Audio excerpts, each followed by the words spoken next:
Really happy to be here. My name is Bonnie Schmidt. I'm president of Let's Talk Science. We're a national outreach organization that focuses on early childhood to grade 12, education through STEM, really helping kids get ready for the future.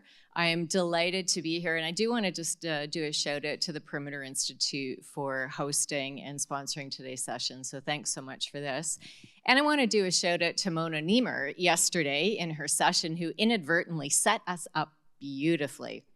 So if you were at the talent panel, you probably heard her say a few times, we can't keep doing the same thing over and over again and expecting something different. So today, I'm really thrilled to be joined by some colleagues. Introduce them very quickly, but you can go on the app and find the bios. And we're going to start with a little bit of some solution telling. But just to set the stage first, we are in order of speaking, but I'll set the stage in just a moment. I want to welcome Ashley McCarl-Palmer, who's the teacher in residence from the Perimeter Institute. Kyle Bobbywash, who needs no introduction to the CSBC crew, but he is an assistant prof at the University of Manitoba, Indigenous scholar and researcher in residence with the Office of the Chief Science Advisor.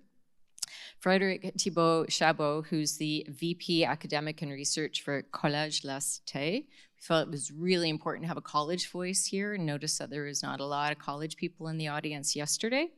And last but not least, Deb Saucier, who is principal of Seed and Sage. She's also a Let's Talk Science board member, full disclosure, and has extensive history in the academic world of science and executive leadership at post-secondary.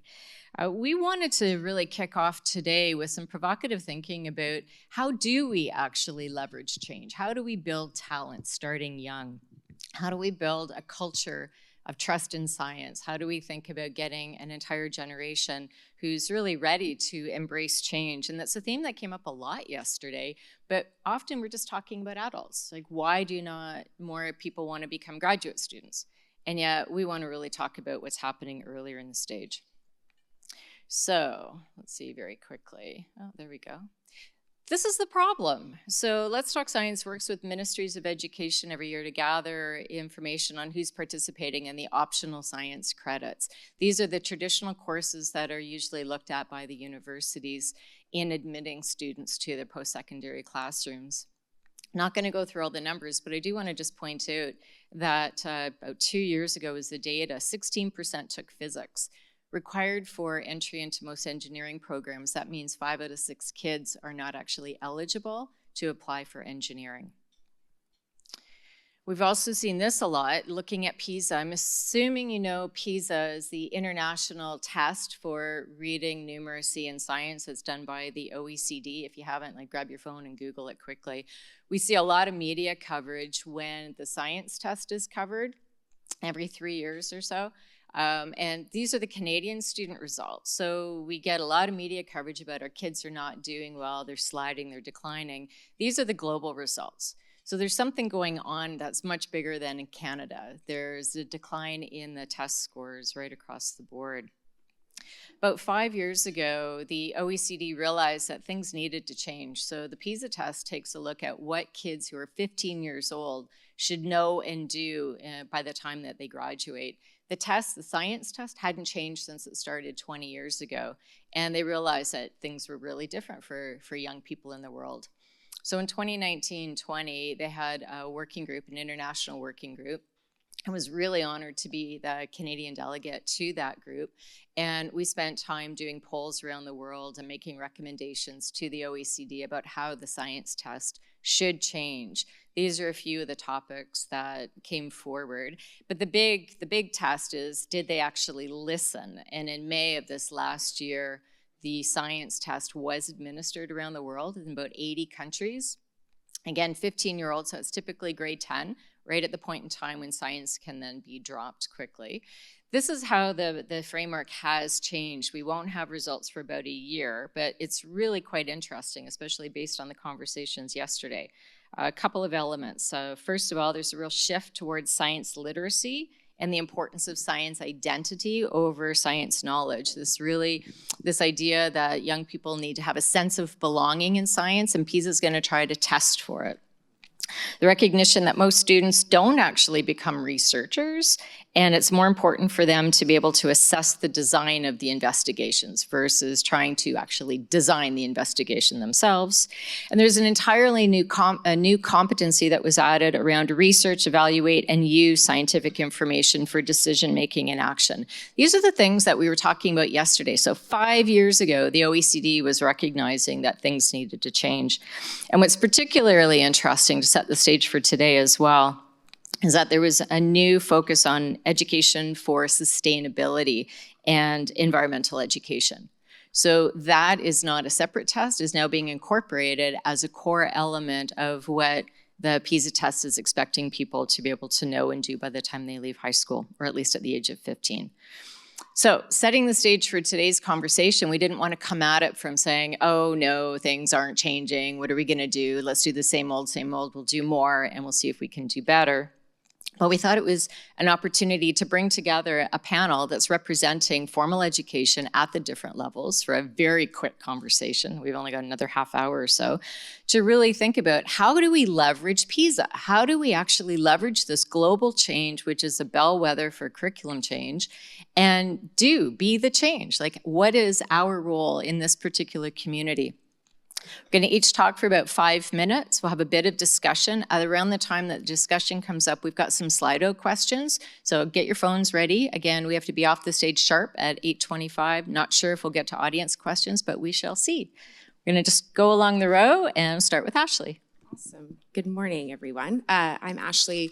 I'm currently the teacher in residence at Perimeter Institute, so that means that I get to travel across Canada working with teachers and students, sharing my love of science. Before that, I spent over a decade in the classroom, teaching in high school in Waterloo, mostly focusing on high school physics, but then also helping support with the grade 9 program when Ontario changed its curriculum a few years ago.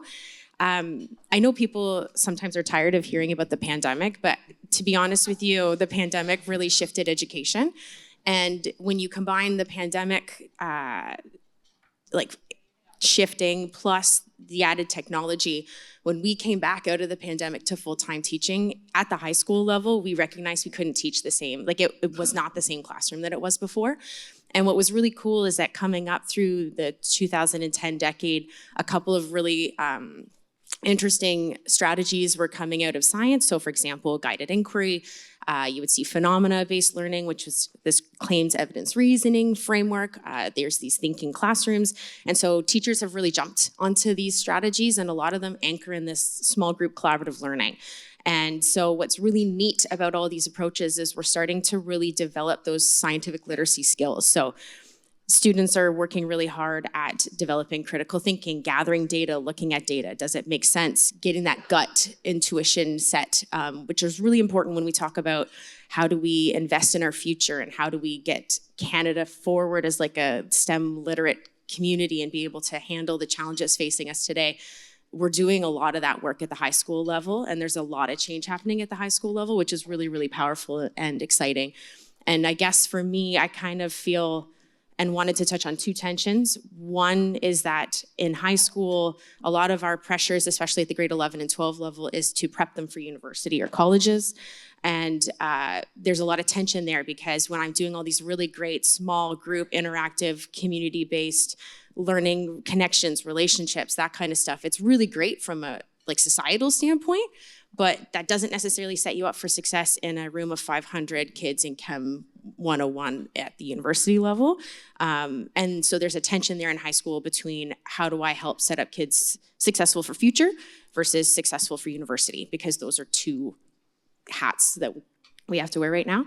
And the other one, I think, from a broader perspective, from a society perspective, we hold math and language literacy above all others. And I start to wonder, especially hearing all the conversations yesterday and what people were saying during the panels, I wonder if we need to start elevating as a society science literacy, because I think the science literacy skills that we develop, problem solving, everything else that we do in science, I think can be really helpful and beneficial for society in general as we move forward. And so one of the things I wonder is if we need to start amplifying and in the K-12 sector, especially K-8, math and language really holds high over scientific literacy. And so I wonder if we need to start elevating science literacy. And I don't want to take away from the other two because I think they're really important, but maybe we need to consider bringing in a third to kind of complement the other two and make a well-rounded kiddos leaving our education systems. So yeah, that's me, and that was my thinking. Kyle? You know, it's hard not to, think about your own trajectory when we're talking about science literacy, science identity, you're talking community-based work. And, I often think about, what drives people to continue on, right? And I teach in entomology primarily at the University of Manitoba, and there's something weird with bugs and science where you age out of the system a little bit at about the same time, right? Or you make a choice whether you like science or bugs about at the same time. And, I often think, oh my God, what drives a lot of these choices, right? Especially I'm over in Winnipeg, right, where we have a mix of like urban, rural students that are coming to these spaces. And I often wonder, there's a real inequity a lot of times in kind of the training, and not only in the training environment, but in the social environment associated with science. Right, you can imagine you're in a rural area where you might have actually more access to science, right? You have these living laboratories, you have geology, you can go out on the land and really think and kind of engage with science a lot more. But then you might have some capacity issues, right? You might not have the right instructors, the right teachers, maybe the right school facilities a lot of times, the right kind of organizations to partner with in elementary or high school that you might have in an urban environment. So we see a little bit of a change in the demographics at the university level often.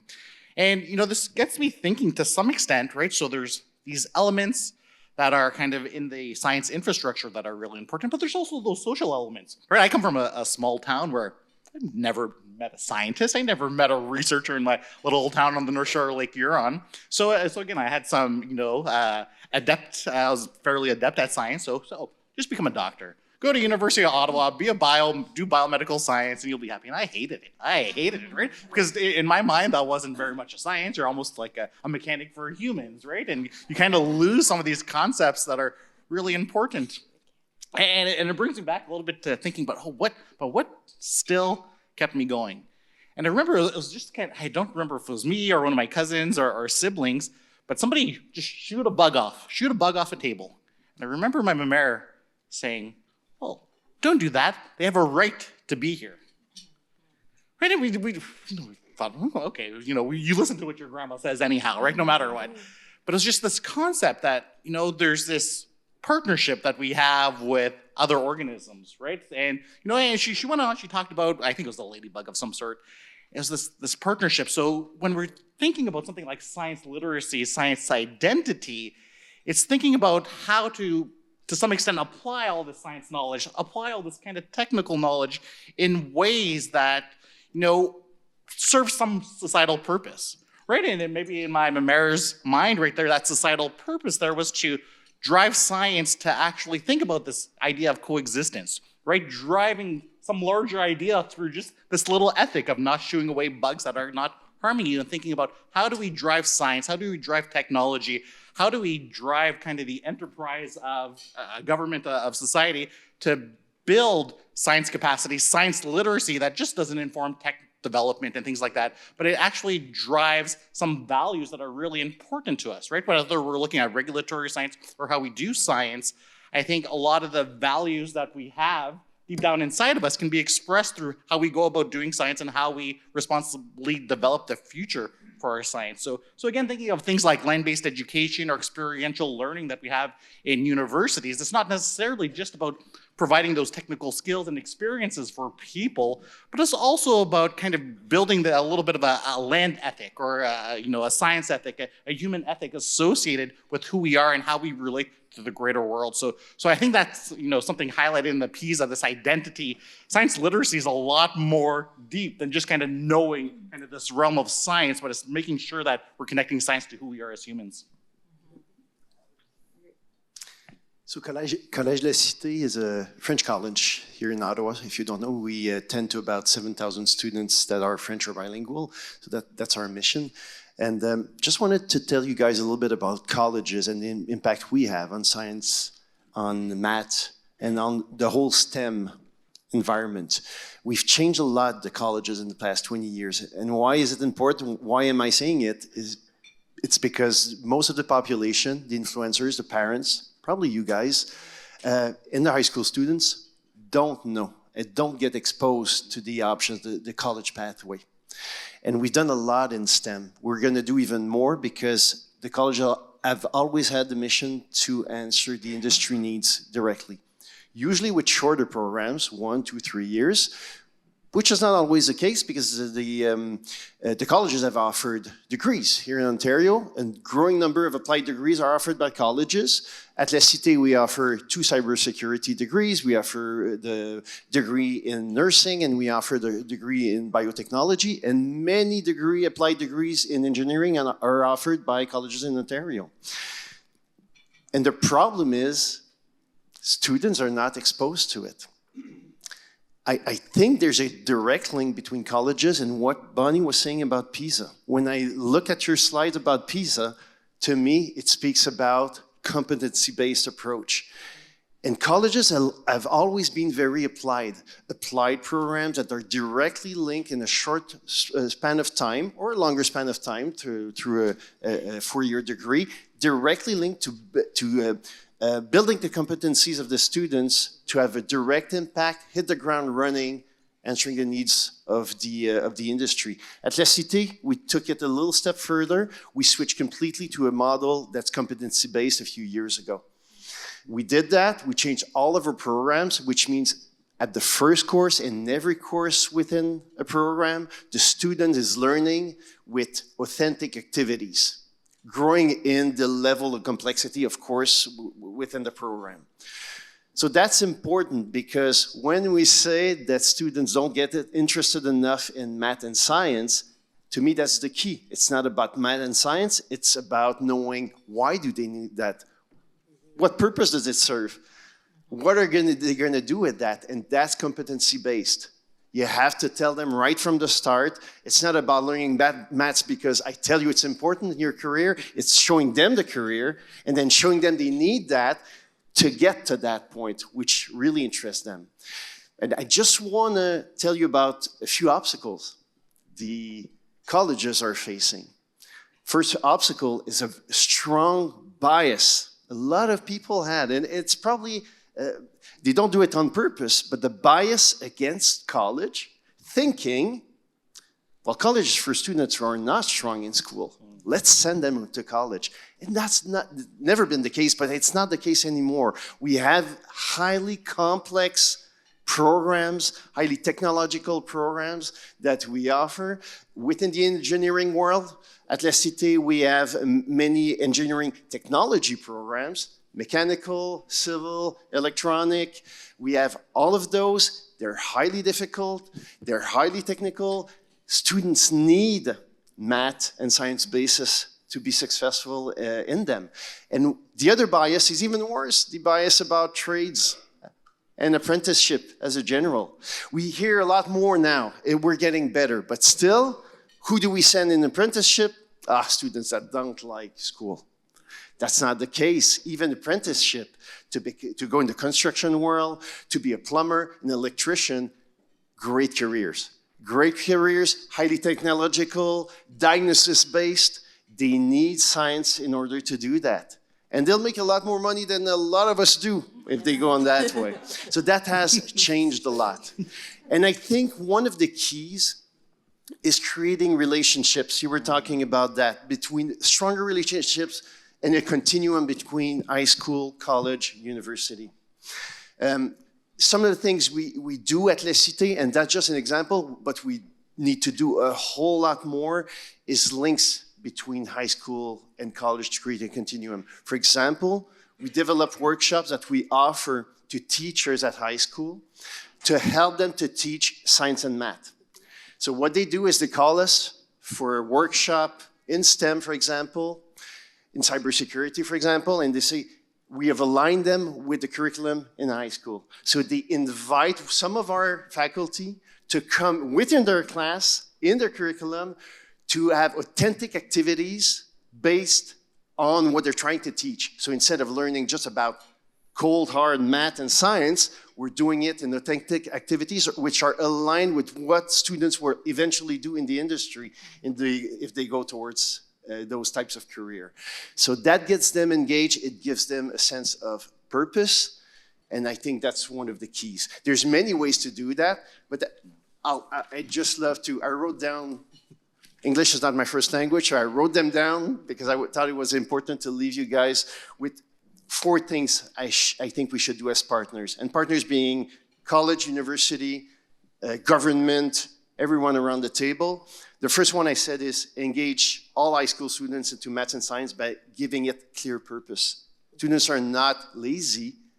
They have access to information. They're highly critical. They want to know, why do you want to teach me maths and things like that? It has to be authentic, based on real activities, on what they're going to do in the future with that. And we can help each other, university, colleges, and high school, to do that. The second one is expose students more to the wonderful array of STEM career opportunities. They're all thinking about doctor, it's all the classical ones, when there's so many careers in STEM and they're going to be growing, including trades and apprenticeship. The third one is expose every student to all choices if they want to integrate STEM. They need to know about university pathway, they need to know about college pathway, apprenticeship pathway, and the pathways that combine all of those. There's more and more. I'll tell you one thing, in Ontario, the bias is even worse, because when you come to high school, we classify students. Instead of asking them, what do you want to do as a career? We ask them, do you want to go to university or college? And then we classify them into the university pathway. And we're going to give you courses for that. And college pathway and straight to work pathway. It doesn't work that way, because if you come to college in the STEM environment, you're going to need a lot of math and science. If you go to liberal arts, whether it's in college, university, maybe you need a little less. And that's good too. So we need, every student and influencer needs to have all the pathways exposed to them. And the last thing I wrote is prepare them to their post-secondary pathway by giving them the right math and science background, whether it's in college, apprenticeship, or university. That's great. Thank you. And Deb. Alrighty. I'm Deb Saucier, and I'm a recovering administrator. I actually went to university to become not a scientist. I wanted to study and do some sort of clinical thing, just like Kyle was encouraged to do. And then I took this crazy course in neuroscience, and it was the best thing. This light bulb went on over top of my head. I'd never met a scientist either, right? A Métis kid from Regina, where are you ever gonna meet a scientist, right? But what happened is that you get engaged with science. It's a way of thinking, it's a way about looking at the world. My husband is an artist, and I'll talk about what I'm supposed to talk about in a second, but it will tie back, I promise. And that is that, and he said to me one day, he goes, you sort of understand how the brain works? And I'm like, well, like this little tiny bit of the brain, maybe, sort of. And he goes, doesn't that make it less magical, knowing how things work? And I'm like, no, actually, the fact that it works is the magic, right? And that's the magic that I'd love to see people at university experience about science. But too often, people make decisions in grade 10 or 11 that stop them from being able to experience the joy and the magic of science. And I'd have to say that too often the way we teach introductions to science in university are not very magical, right? There are these long lists of thousands of things you have to memorize. And they're not fun, right? And I remember, because neuroscience is often hidden in departments of psychology or biology, and people be like, oh, I want to do this. And I'm like, no, let's do the brain first, because you can actually do stuff, right? Like, and you can have this amazing magical experience. And what happens too often is that students go, nah, I was told really young, I'm not really good at that. And in fact, my colleagues, and I have a few here I can see that I know, and not them, but other colleagues, just so you know, it's not you. But too often, they take pride in how many students they fail. Right? That's a sign of rigor at university, is failing 40% of people in introductory chemistry. What a joy killer. What a magic killer. Like if you need to tell somebody you're not good at it and you shouldn't try again, fail them, right? That just is like a devastating thing that happens. And in the top 10 classes that students get a D, a failing grade, or they withdraw, 6 of them are in STEM fields. They're courses to weed people out, right? And these are the people who actually thought they might be good at it, because that's why they're taking it. Those aren't those are like they're not the 4 or the 5 who decided in grade 10 they're not gonna take it, because you sure can't get into Bio 100 without Bio 12, right? So these are the people who actually thought they were good at it and were weeding them out. There's something fundamentally wrong with that, right? Nobody else does that. So we're actually shooting ourselves in our own feet when we're trying to talk about how to educate people and how to get them interested in science. And that, I think, has to change. The last thing I'll leave you with, and this is, I'll come back to it, I think, maybe, you never know with me, is that how do you weed people in? When somebody decides in grade 10 that they're not taking physics in grade 11, or they're not taking chemistry, how do you get them back when they get to college or university? How do you say, actually, you know, and don't get me wrong, we have programs. What we do is it's sort of like speaking to somebody who's hearing impaired. We teach them grade 10 physics again, or grade 11 physics again, with exactly the same techniques and exactly the same curriculum. And these are people who thought originally they weren't good at it. So who's gonna do that when you finally get to college or university? Say, hey, I know what I wanna do. I'm gonna take that class I thought I was really crappy at when I was 15, right? So we have to figure out different ways to bring people back into the ecosystem, because there are so many cool things you can do with science. And last but not least, I think it's a societal imperative. I think, and I'm sure, you know, people have spoken about this elsewhere, that what we see with the fake news reality these days has to do with the fact that people don't take science, right? Like, my opinion isn't as good as yours about all kinds of things, but my opinion is better than yours about the hippocampus, right? That's part of brain I like studying. And that's because it's based on science and it's based on fact. And that, I think, is actually at the heart of some of the civil discussions we are having about society these days. So with that, I'll pass it back to you, Bonnie. Yeah, that's great. So I'm still processing my trigger moment when you were talking about post-secondary and going into my second-year organic chemistry class, which was like 100 million years ago, and you just made it feel like it was like yesterday when they said, look to the left of you, look to the right of you, half of you will be gone within 2 months. I had That the was how 2/3. yeah, 2 out everyone of had 3 that. looked Well, to and we left, right? both Yeah. went to Western, and that happened to me too. I did not.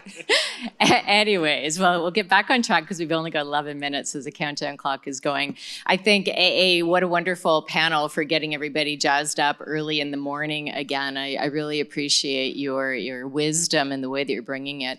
And in your own way, you actually did talk about all the key barriers that the research has shown is getting kids turned away. A lack of perceived relevance. High school students don't think it's relevant to their life today. Why should they bother sticking it out if it feels hard at high school? So they drop it. A lack of role models. Can't see somebody like you successful in a particular area, then you don't have that identity. You don't feel a sense of belonging. School science is tough, right? Just the teachers who at the elementary level don't have a background in STEM typically, don't have planning time, don't have resources, don't have funding, often don't have science-trained leadership in the school to recognize that STEM-based inquiry is an incredibly powerful platform regardless of where you want to end up. And almost most critically is a lack of understanding of post-secondary pathways and career options. So it pains me after 30 some odd years with Let's Talk Science that we're still facing the same challenges. But again, as Mona said yesterday, we can't keep doing the same thing over and over again and think that there is going to be change. PISA does allow an opportunity for us to think laterally and use that as the excuse. It's a bellwether to curriculum reform. Internationally, things need to change. I have been so amazed at the innovation Ashley just touched very briefly on innovation that's happening at the school level. We see it everywhere. And then it stops in grade 10 because they're trying to get kids ready for the application process into university. And I see a lot of innovation happening at the post-secondary level, but there's not a lot of thinking of that interface. So my first question that I want to throw to Frederick and Deb, I think, is it time to look at admission requirements across post-secondary in order to unlock some change, like moving away from the traditional subject areas and having about 4,000 of them in order to get into post-secondary? Can we think differently? We started to do that at L'Écité. We're not there yet. We're sometimes our own worst enemies. We want to change things and we feel stuck in something. But since we switched to a competency-based approach, we said, well, why are we assessing registration through the lens of, did you take a course of math with a number, and if you didn't, you can't come in? And we're starting to change. Our thinking right now is, what do you need? If you're interested to come in nursing, what do you really need in math and science, instead of going wide and through courses that you maybe haven't taken because you haven't been directed well, and thinking, what do you need in math? You need critical thinking. In nursing, you need la règle de trois, you need percentages, fractions. Did you get that? If you didn't, we'll help you towards those specific micro competencies, and then you will develop your competencies within the 2 years or 4 years when you're with us. That's what we're thinking. We're not there yet, but that's where we're going. And just before Deb answers, could we get the Slido slide up? I forgot about doing some of the demographic stuff. So there's a couple of questions coming, but Deb can talk about post-secondary. So what I would say is that, first off, universities are really conservative places, which is really fascinating because we're supposed to be educating liberal thinkers who are critical, but they're very conservative. And so, yes, we need to change admission requirements to become more like this. And most of my career as an administrator has been at access institutions. And it's access for everything except science, right? It's like if you want to take any of the humanities, it's access, whoever comes first can come. But science, you still have to have these strict requirements. And we also make people do stuff that I'm not sure we need to. And I'm going to say something heretical here, and then I'll pass it back. As a neuroscientist, I have never used calculus, ever. I've used fractions.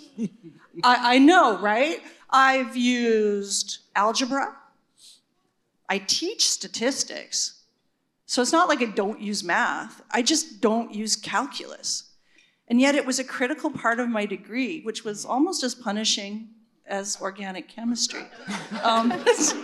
So maybe we need to also think about the need in certain disciplines for these kind of feeder courses, these weeding out courses, because that's a huge barrier for some folks too. It is, for sure. We have just under 6 minutes left, and I want a really quick answer from Kyle on this one, and then I'm going to come back to Ashley for a recommendation. But you see PISA bringing more sustainability language and environmental education outcomes as core elements of STEM education. How do you feel about that? What are your thoughts? And before you do that, the next Slido, please, because you'll have to think and spend some more time on that, the next Slido. You know, and this is kind of interesting because I hadn't thought about this before, and I don't want to reinforce stereotypes, but imagine being an Indigenous student and hate being outdoors, right? And I've encountered a few of these, right? And oh my God, all the training in community and at universities going to land-based, and encountered a bunch of students who said, well, I'm not really into all this kind of outdoor nature-y stuff, but I want to be. I want to be important. I want to play a role in society. And I think back, right, especially when I was in grad school, thinking of supervisors and people say, oh, you know, it's important to make sure that you're an advocate and not an activist. And and that's stuck with me, right? Thinking about, what is the role of science in society that we discussed, and how do we actually build, a really wide tent when it comes to understanding environmental issues, right? Oh my God, we can continue doing all sorts of science and it's not going to solve a lot of our problems, right? We probably have enough science to solve most of societal global problems right now. So I think when we're thinking about things like kind of this an environmental identity that's really important for science education, it's also important to think about all the accessory skills and competencies that are useful, right? A lot of those students that really hated the outdoors, oh my God, they excelled in science communication. They excelled in kind of designing knowledge mobilization, knowledge translation. So I think it's important that we recognize that, but we also create those opportunities, whether it's in colleges, whether it's in universities, the public service, and industry, to really identify some of those pathways that can really reinforce like these values and this importance that you put on an environment to actually drive some of that kind of trajectory that would influence and encourage more people to participate. Yeah, that's great. So the Slido right now is 9 options of ranking them in order of importance. So we will be gathering the feedback. You can keep it open and keep answering this over the next little while. As we wrap up in our last 3.5 minutes, no stress, everybody. We're going to start with Ashley. What do you think is the most important recommendation, keeping in mind that it's largely university and government folks in the room today, the whole idea of be the change. As a high school physics teacher, what do you want us to do? Just one thing? Okay. Well, we'll give one to everybody, One and then to you everyone. can come back. Okay. And, No, that's totally fine. I think that we have a lot of opportunity right now. I think because of AI and technology, it's like disrupting the system. And so I think there's a level of we can just really embrace the change right now. And I think that PISA, in asking more of these like critical thinking, relationship, connection-based questions, I know that the high school teachers are really excited to really make that jump. I always lived as a teacher for light bulb moments or the magic. And so now I get to create those magic opportunities for teachers, which is really powerful and special. And so I think there's a lot of hunger and excitement in the K-12 sector to make these changes and go. And so I think it's just a matter of removing the barriers and letting them just fly, because I think there's a lot of opportunity and excitement to get people going. Yeah. that's good. Kyle.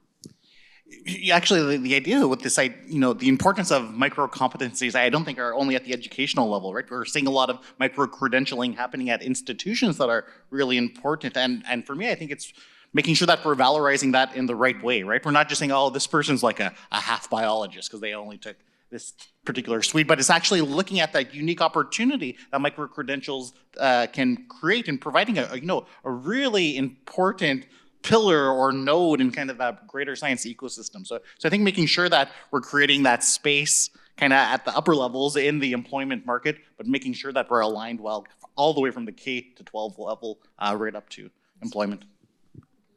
For me, it's creating a clearer continuum from high school to post-secondary that exposes everyone to every option that leads to great careers in STEM. I would say, I remember giving this quick advice to somebody once. I said, just stick it through first year because the fun stuff happens later. What if we flipped it on its head and did the fun stuff first, right? Because a lot of the stuff actually gets in your head when you're doing the fun stuff, right? And so if we did the fun stuff first, I think we'd do a lot more service for everybody. And saying that they don't know enough, the students first year, to do fun stuff is wrong. You can do competency-based, authentic activities of a complexity level that's a little less from the start, from day one. I agree. I think everyone in the room probably is predisposed to thinking that STEM can be fun and is fun. With that, I think we're going to start working on next year's application to CSPC to have a longer session that we can have engagement opportunities. I'm really sorry we didn't have time to open up, but I'm going to look for the Slido results. So please make sure it stays open for a bit, and we might be able to create a piece around what the sector is actually thinking about. Again, thank you to the panel. It flew by. It was so much fun, and I know we could have gone on for twice as long. And thank you to everyone for coming in after a wonderful late night gala. I'm really, really thrilled at the turnout today and the clear interest in this. We we are the change. We have to be the change. This session is about be the change. Please don't let concern about changing the status quo allow you to go back and disrupt your own systems in your own institutions. It is the right time, and you have a great excuse now because globally it's happening, and if we don't do it now, what's going to happen to our kids, right? It's all about the kids in the country. So with that, thank you, and thanks to the panel. Thank you.